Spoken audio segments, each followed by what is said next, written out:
Szegény Terész 2 éve itt sínylődik. Próbál valamit kezdeni magával, de igazából ő sem jut semmire. Úgy emlékszem, hogy ez 5 célanyon van, és úgy döntöttem, hogy most ezt kiásom innen, és adok esélyt inkább egy valami direkt termőnek, amit sikerült kiásni. Jó nagy gyökérzettel és jó vastag törzsel. És aki megy be helyette, ez egy valamilyen direkt termő, valahogyan kiásva. Megpróbálok neki lefelé valami kis utat csinálni, de egyébként szerintem valahogy így fog bekerülni ebbe a lyukba. Ások még lefelé egy-két ásónyomot, amennyit tudok.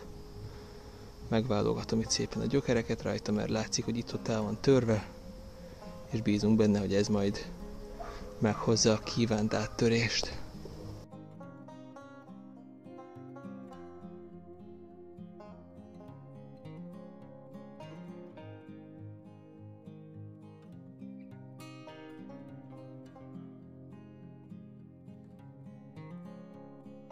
Na hát ilyen lett. Szerintem egy ilyen 60 cm mély árok, valamennyire elsimogatva a gyökerek úgy, hogy lefele is menjenek. Ezt, ami itt van hely,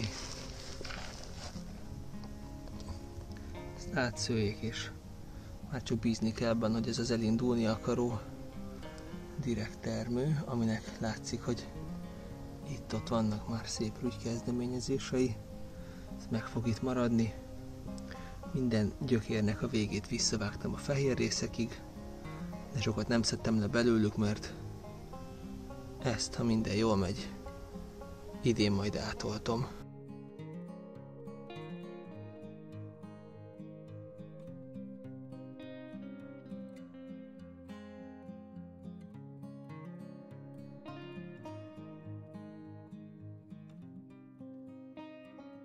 Ez a Teréz oltvány. Lehet látni, hogy az alsó gyökérzet az nagyjából ugyanott, ahol én visszavágtam. Ahhoz képest sokat nem fejlődött.